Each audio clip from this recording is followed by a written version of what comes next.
December the 12th, number 12. Today, let's talk about some of the places in Coventry. I've been asked, are they real places? Have I made them up? Well, no. Back in 1973, all of those places existed. Now in 2022, sadly, some have gone. Some still exist or they've been renamed. For example, the Swanswell Tavern, the pub where some of the story takes place, that's no longer a pub. The building still exists, but last I heard, it's now an ice cream parlour, would you believe?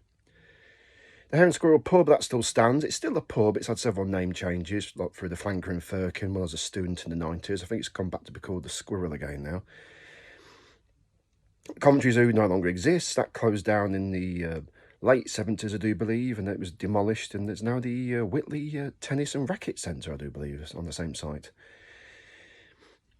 The gasworks, where the first body is found next to, that's no longer gone. That's where the Coventry Arena, now sponsored by the Coventry Building Society, was owned by Wasps and now taken over by Mike Ashley's consortium, where Coventry City play their home games, which leads me on to Highfield Road.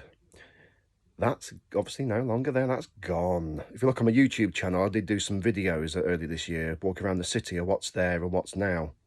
If anyone's really that interested or you're that bored over Christmas, you can always have a look at that. Yeah, so Highfield Road is now gone. That's now a housing estate, much to how it pains me to say it. Little Park Street's still there, the police station is exactly where it was, and much of the city is still exactly the same.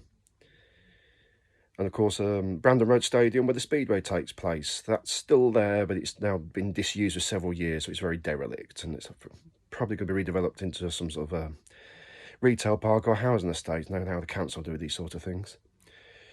So, yes, all of the places are absolutely real 100%.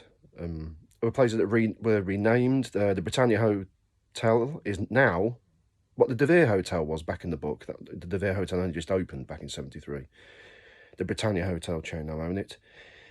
The Hotel Leofric, the buildings are still there, but of course that closed down in, I think, the early 2000s. Travelodge took over running it, and now they no longer own it either. It's now a hall of residence for the students at the university.